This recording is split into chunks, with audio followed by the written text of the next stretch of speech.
kasus-kasus yang terjadi di CU, biasanya fraud yang paling sering dilakukan oleh karyawan, anggota yang kita tugaskan atau sebagai volunteer kita. Anggota tidak percaya lagi dengan CU, pasti dampak bagi anggota. Dengan kesiapan kita, dengan antisipasi, dengan aturan-aturan yang kita berlakukan, setidaknya itu bisa mengurangi. Misalnya terkait pengawasan, terkait larangan-larangan, terkait dengan upaya-upaya yang bisa menutup celah-celah orang bisa melakukan fraud. Kemudian yang terpenting lagi adalah audit internal.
Fraud bisa terjadi di mana saja, kapan saja dan di mana saja, di lembaga manapun.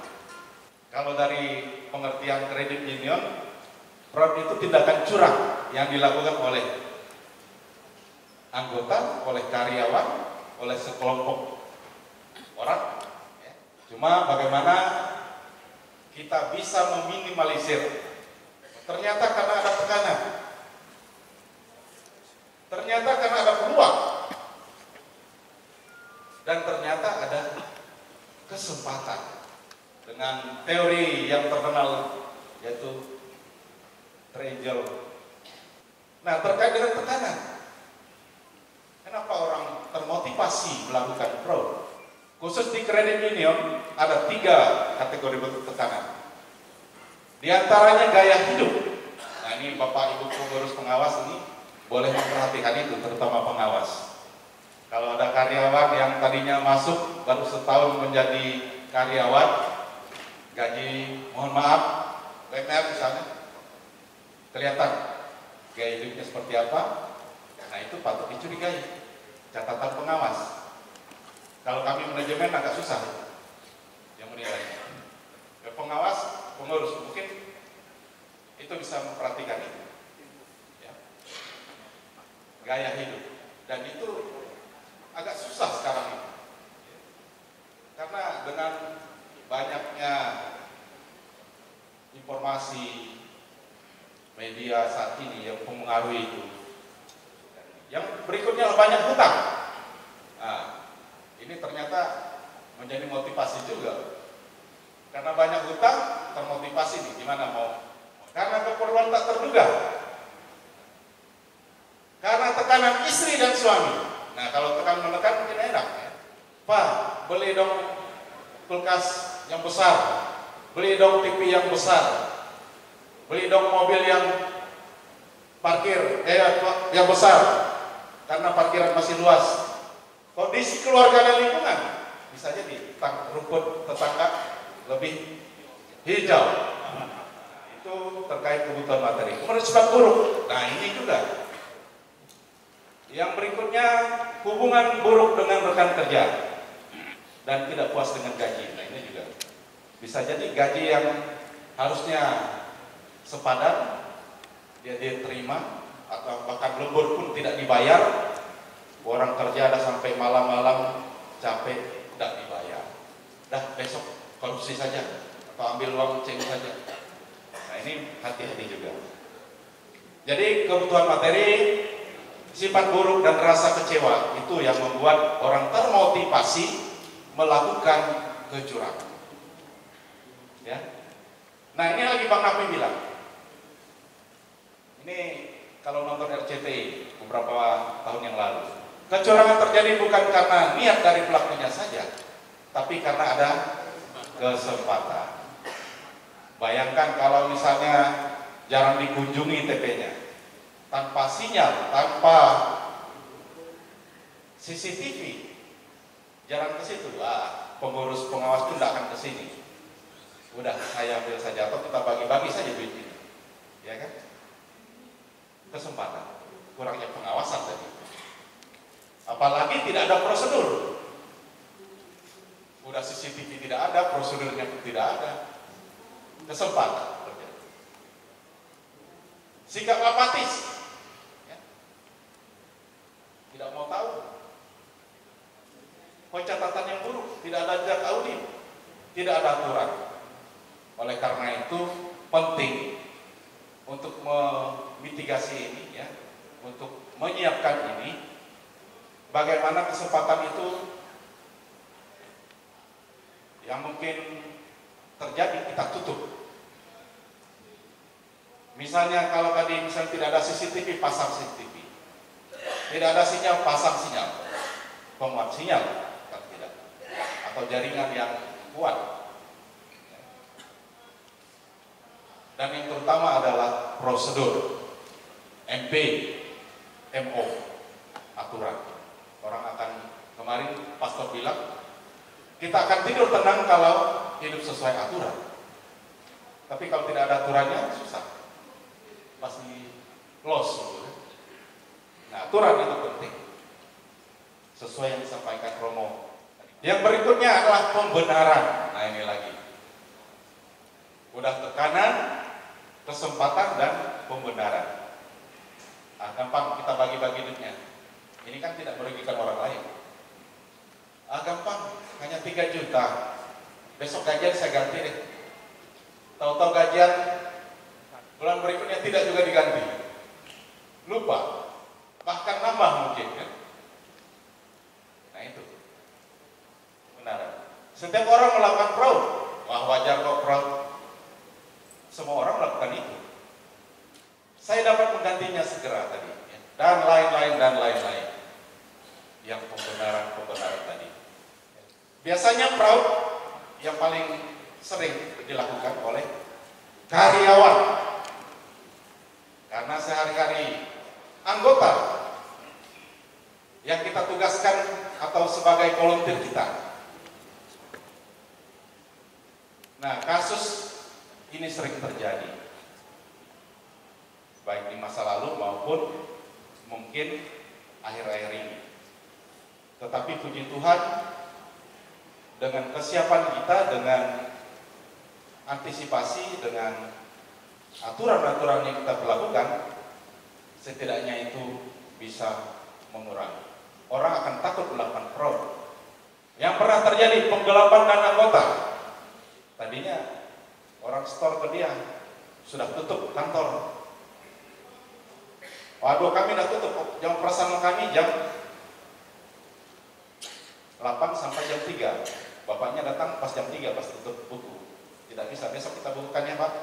Oke, yang penting di stopkan. Tahu-tahu masuk kantong pribadi 3 juta itu. Tidak langsung di stopkan. Alasan tadi sudah tutup jam operasional. Nah, ketika bulan depan mau cetak buku sesuaikan, saya kan ada store 3 juta. Kenapa tidak masuk dalam buku saya? Oh, saya pakai Pak.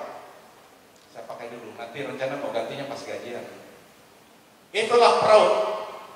Walaupun nilainya kecil. Dan itu tidak dibenarkan.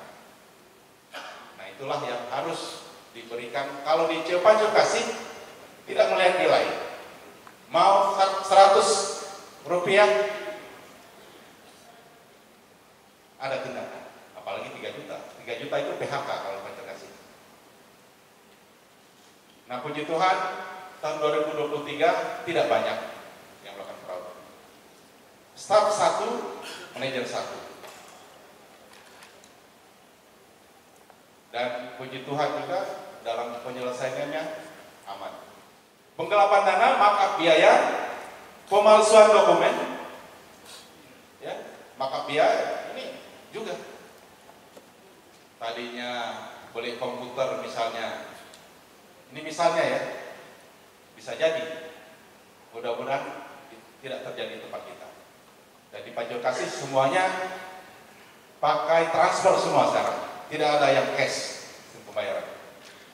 Jadi sistem approving. Ketika staf melakukan pembayaran, mau transfer kemana dicek dulu. Buat si maker, kemudian ada approve-nya, baru ada yang rilisnya. Kami ada 3 tahapan misalnya, maker, approve, dan rilis. Saya yakin teman-teman juga ada yang sudah melakukan itu. Karena kalau manual atau cash rawan, entah dibayarkan, apalagi puluhan juta misalnya. Pulang dulu ke rumah atau malah ngopi-ngopi dulu, lupa, atau malah hilang di jalan. Jadi boleh sistem transfer saja, pakai MCM. Pemalsuan dokumen, ini hati-hati di bagian kredit juga. Bagian pengawasan boleh cek ini, cek benar atau tidak, asli atau tidak dokumen itu, fiktif atau tidak kreditnya. Bisa jadi berkoalisi, berkolusi ya. Penyalahgunaan aset pribadi. Nah, aset CU tadi jadi aset pribadi. Ini bahaya. Membuat pinjaman fiktif tadi, kolusi ya. Bisa terjadi bukan hanya antar staf pinjaman ini. Bisa jadi juga dengan anggota. Nah, itu yang tadi salah satunya yang saya sampaikan, satu orang tadi. Dia punya kewenangan di situ. Dia nekan stafnya karena tekanan kan. Kamu tanda tangan ini. Beres. Nah, untuk dampak fraud tentu saja lembaga atau CU atau Kopdit, kerugian finansial pasti, ya kan? Kerugian reputasi pasti, apalagi sempat menyebar, apalagi sempat diberitakan. Gangguan operasional pasti, sibuk kita mengurusi untuk menyelesaikan fraud itu ya. Penurunan nilai aset, apalagi kalau fraudnya besar ya. Potensi tuntutan hukum, nah ini yang repot ini. Kalau sudah diberitakan masuk ke ranah hukum, waduh stres kita. Stres. Nah, makanya upayakan dalam penyelesaian jangan sampai ini masuk ke ranah hukum. Karena bukan malah kita untung, bisa buntung. Tadinya asetnya 100 juta misalnya yang ingin kita ambil kembali, malah kita keluar 100 juta lagi atau malah lebih ya. Ya, mudah-mudahan tidak terjadi lah ya. Anggota tidak percaya lagi dengan CU, pasti dampak bagi anggota. CU-nya bermasalah itu. Nah, bisa jadi seperti itu anggapan anggota. Anggota menjadi tidak aktif, pasti. Nah, bagaimana pencegahannya? Nah, ini yang di tempat kami saat ini kami lakukan agar jadi budaya juga, agar menjadi budaya. Dan puji Tuhan sekali lagi memang inilah yang cukup meminimalisir terjadinya fraud. Orang takut melakukan, orang merasa memiliki. Yang pertama, controlling system. pengendalian internal. Kami sudah ada MOMP. Paling tidak saat ini sudah cukup untuk menutupi lubang-lubang itu tadi. Walaupun kami terus melihat, kami terus berdiskusi apalagi ini yang perlu ditambah. Nah, berikutnya investasi IT. Kita tidak bisa menutup mata saat ini. Zamannya teknologi, era digital. Dulu di tempat kami agak susah-susah juga ini. Waduh, ini biaya IT ini bagaimana ini? Biaya terlalu besar. Dianggap biaya. Tapi sering waktu kita samakan persepsi bahwa ini investasi, sosialisasi dan pelatihan SDM untuk penyadaran, kesadaran karyawan, anggota dan sebagainya. Kemudian ada reward dan punishment yang kami lakukan. Sinergisitas yang terakhir. Sinergisitas 3-in-1. Nah, untuk sistem pengendalian internal atau controlling system tadi kami ada 12 MO saat ini, operasional ya, manual operasional. MO itu manual operasional dan MP manual prosedur. Ya. Kemudian inilah yang tadi menjadi dasar. Misalnya terkait pengawasan, terkait larangan-larangan, terkait dengan upaya-upaya yang bisa menutup celah-celah orang bisa melakukan fraud. Kita atur di situ. Ada di MO dan MP. Kemudian jangan lupa juga terkait pemisahan tugas. Kalau dulu boleh tusuk sate, saat ini tidak bisa lagi. Harus jelas tugas dan fungsi wewenang, harus jelas. Begitu juga kami membuat aturan transaksi misalnya. Kasir tidak boleh mengambil duitnya sendiri, harus orang lain, harus ada approving, sistem approving. Kalau dia bisa mentransaksikan, mengambil uang sendiri, nah itu yang bahaya. Bisa habis uang CU, uang komplit. Jadi ada pemisahan tugas. Kemudian otorisasi transaksi, ya ini tadi. Berapa kewenangan dia? Transaksi si A kasir 30 juta, transaksi B bisa 200 juta dan sebagainya. Si A si B bisa melihat transaksi, menginput transaksi, tapi si C tidak bisa transaksi. Dibuat otorisasi seperti itu. Rekonsiliasi rekening ini wajib dilakukan oleh petugas khusus, bisa jadi bagian akuntansi. Kemudian yang terpenting lagi adalah audit internal. Kami ada SPI, Kepala Satuan Internal, ada juga manajer wilayah yang kami buat meminta memonitor langsung kegiatan-kegiatan di tempat pelayanan. Ada 4 kami manajer wilayah yang membantu juga pengawasan. Dan pengawas kami ada 5 orang yang mereka sudah punya program wajib mengunjungi TP 2 kali dalam setahun. Nah, ini contoh manual operasional kami ya. Ada MO organisasi, ada manual HRM. Nah, kebetulan untuk terkait fraud masih kami satukan dengan HRM. Nah, tahun ini rencana kami akan pisah khusus untuk fraud. Tadinya masuk ke HRM. Kemudian ada MO Diklat, ada MO Keuangan, ada MO Pengawasan, MO Pemasaran, MO Pemberdayaan,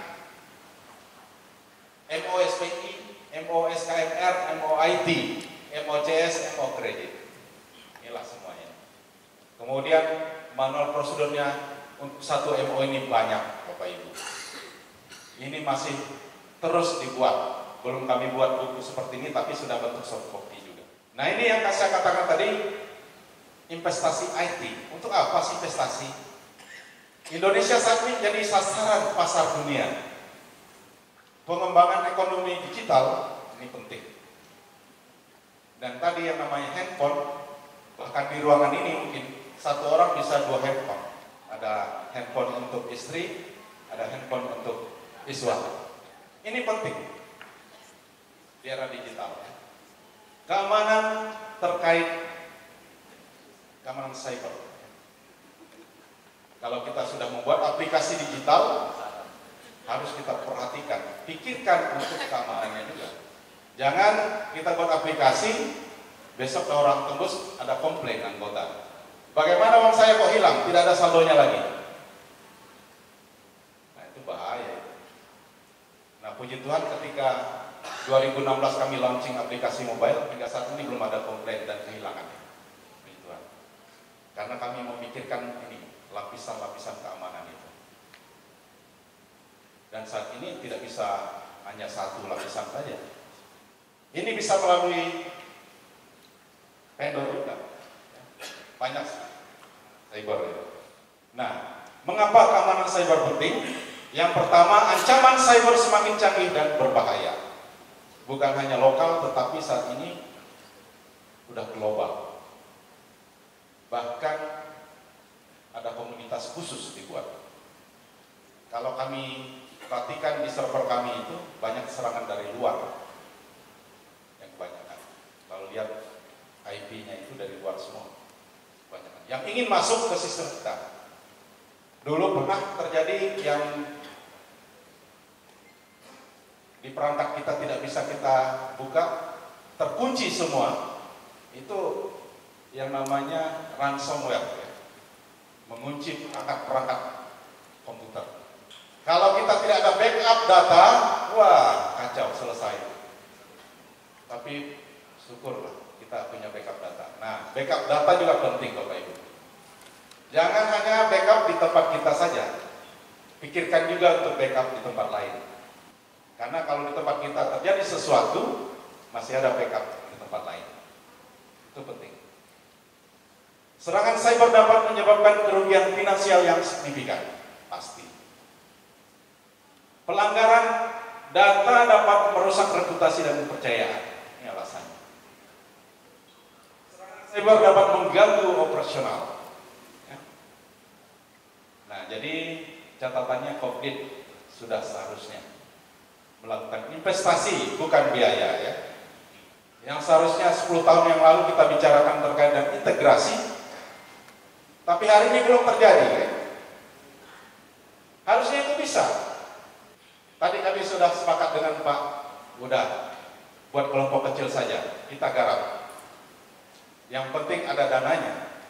Kalau tidak ada dana, tidak bisa kerja juga. Makanya investasi tadi jangan anggap biaya. Ya.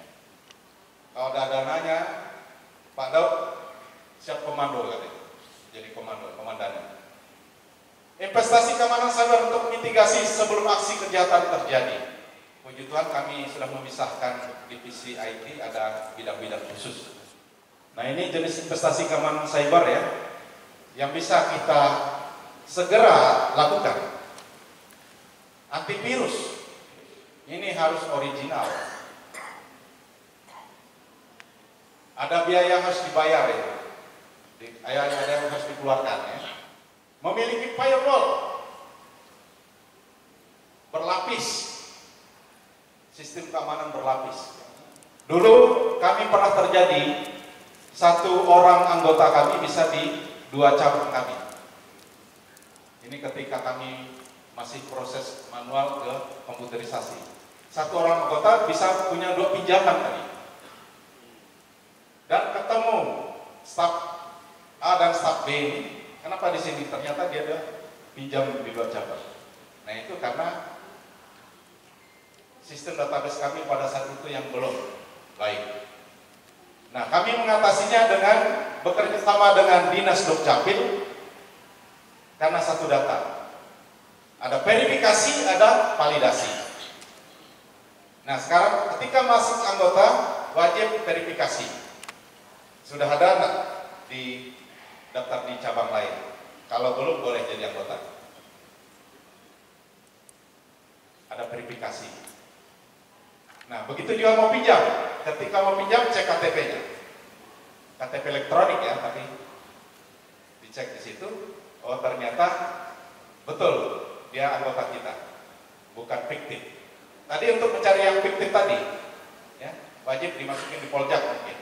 Kalau bisa kerjasama dengan Capil ya, pola kebijakan. wajib misalnya cek KTP sebelum pencairan, karena bisa jadi fiktif pinjaman itu. Pelatihan kesadaran keamanan cyber, nah ini juga sering kami lakukan. Kami juga Bapak Ibu saat ini sedang mempersiapkan untuk memperoleh ISO 27001 ISO terkait dengan Information Security Management System. Ini contoh layanan, ada EDC, ya. Kami di lapangan ya, adopsi teknologi sesuai perubahan zaman. Nah ini contoh edukasi keamanan cyber ya. Beberapa waktu lalu kami menyelenggarakan untuk anggota. Karena anggota kami melaporkan WA mereka disadap, WA mereka dipakai orang lain, Facebook mereka diambil orang lain. Kemudian rekening mereka mau dicoba untuk dimasuki seolah-olah itu milik anggota. Kita buat literasi digital namanya. Ini bisa diprogramkan terkait dengan literasi digital ya. Terkait bagaimana mengelola password yang harusnya tiap saat kita ganti. Jangan menjawab telepon yang tidak kita kenal. Begitu kita angkat, langsung data-data kita masuk ke data mereka. Itu terjadi juga di staf kita pada saat itu. Tapi setelah kita itu kita antisipasi sekarang. Sehingga hal-hal begini wajib kita perhatikan ya. Edukasi serangan phishing tadi ya. Sosialisasi dan pelatihan SDM ya. Nah di sini terkait fraud juga kita sampaikan. Bahkan tiap kali pendidikan ketua kami selalu sampaikan, terutama untuk para kasir. Jangan lupa berdoa, berdoa, berdoa. Kalau tidak, besok bisa mendapatkan SK PHK. Karena kasir ini kan tiap saat melihat uang. Hari ini bagus, besok bisa jadi tidak. Tadi terkait tekanan, terkait kesempatan. Jadi kami mencoba membentuk budaya, dan puji Tuhan saat ini internalisasi kami dan briefing pagi berjalan baik. Bapak Ibu, kami masuk saat ini jam operasional hanya hari Senin dan Jumat. Jadi Sabtu kami liburkan untuk staf kami bisa bertemu dengan keluarga-keluarganya sehingga mereka tidak stres, dan hari Seninnya mereka segar kembali sehingga lebih produktif. Sosialisasi pendidikan pelatihan anggota. Nah ini sering kita lakukan ya di kredit lain juga, kredit non lain juga ya. Internalisasi nilai-nilai inti. Nah ini yang menjadi budaya kami, nilai sejati tadi. Kami terus mendiskusikannya, kami terus menginternalisasi di setiap kegiatan, baik dengan staf maupun dengan anggota. Nilai-nilai inti tadi, sejati. Biasanya dalam pertemuan itu kami selalu ada slogan JPK sejati, sejati JPK. Nah, sejatinya itulah nilai-nilai inti. Jangan lupa memberikan reward kalau anggota mau memberitahu sesuatu kecurangan atau mencurigai terkait kecurangan-kecurangan ya, berikan dia reward, dan tentu saja berikan punishment, teguran, tertulis, sanksi, PHK dan sebagainya tadi ketika bersalah ya. Nah ini sinergisitas triluan ya, ada members, ada volunteer, ada leaders. Kalau ini sudah bersatu, bersinergi, bekerja sama dengan baik, saling percaya tadi, aturannya ada, nah, tidur tenanglah kita. Jadi pencegahan fraud bukan tugas auditor saja.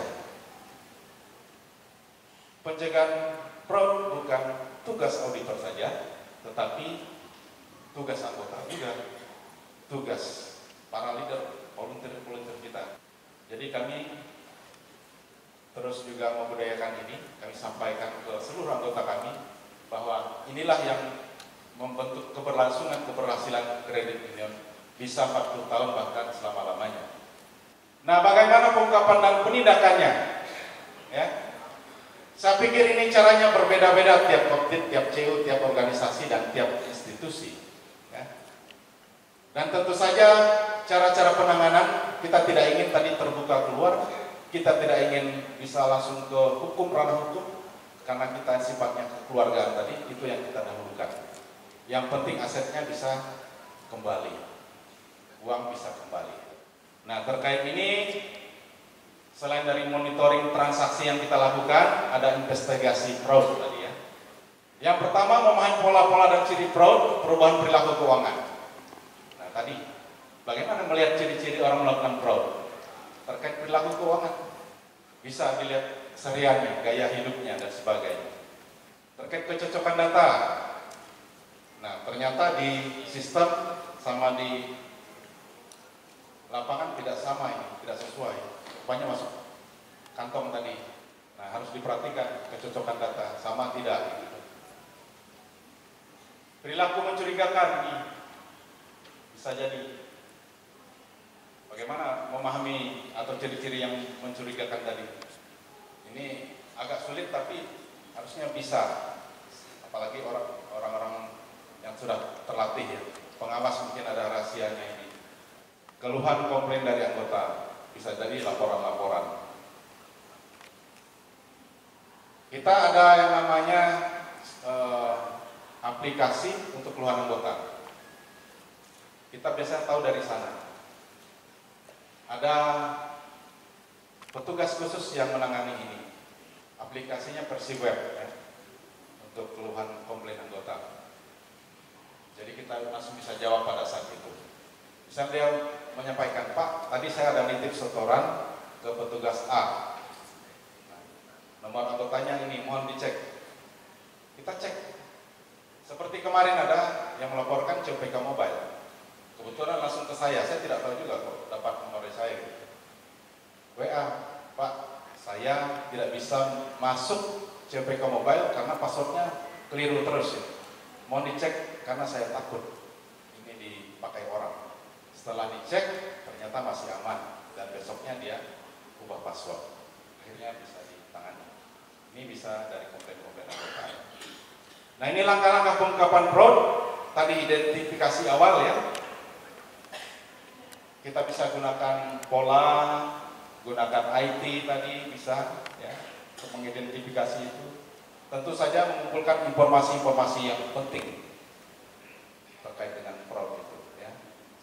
Nah, investigasi awal, analis bukti, ya, kumpulkan bukti dulu, jangan dulu disebarkan ya, apalagi ini sensitif ya.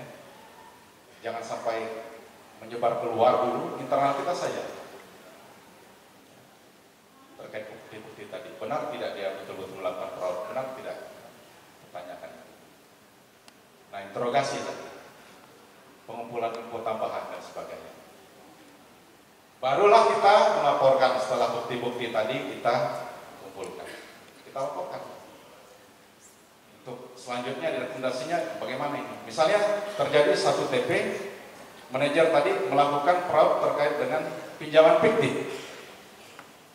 Sudah dikumpulkan bukti-bukti, kita kirim orang ke sana, kita kirim. Kemudian buat laporan, misalnya tadi SPI yang kita kirim, oh benar ternyata ada pinjaman fiktif, sekian jumlahnya. Kemudian langsung dilaporkan ke pimpinan. Nah, pimpinan membuat rekomendasi, silahkan ditutup akun yang bersangkutan dan buat pemanggilan yang bersangkutan untuk diwawancarai lebih lanjut. Ternyata dia mengakui, kita berhentikan dia sementara.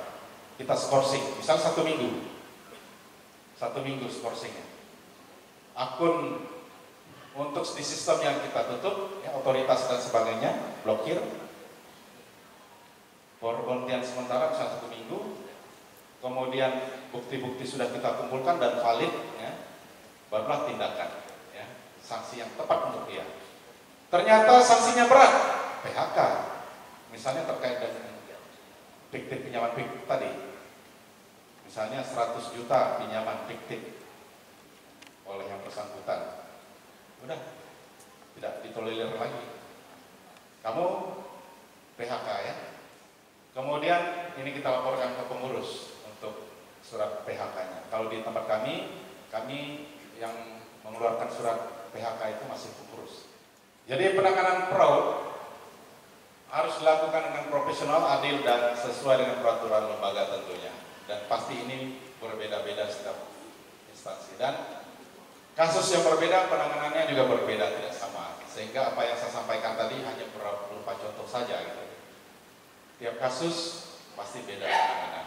Tapi yang penting, jangan sampai dulu ini menyebar keluar. Biarkan di internal dulu selesaikannya. Kemudian perkuatlah kontrol internal sekali lagi. Siapkan MO tadi, manual operasional, manual prosedur. Tantangan yang harus kita hadapi yaitu teknologi semakin canggih, cybercrime semakin marak. Nah ini beberapa hari ini saja ada informasi itu terkait dengan cybercrime. Yang berikutnya adalah kesadaran anggota. Nah ini yang kadang agak berat. Perlu pelatihan terus-menerus, perlu diklat, ya. Literasi digital, literasi selain literasi finansial ya. Nah strateginya adalah adaptif investasi keamanan IT. Kita selalu adaptif terhadap perkembangan teknologi. Pendidikan dan pelatihan, literasi digital, ya. Kemudian budaya anti fraud lewat nilai-nilai inti tadi. Bisa kita lakukan ya, budaya anti fraud. Nah kesimpulannya, fraud merupakan ancaman serius bagi CU atau Kopdit. Kemudian pencegahan fraud di CU Kopdit membutuhkan pendekatan yang komprehensif dan berkelanjutan.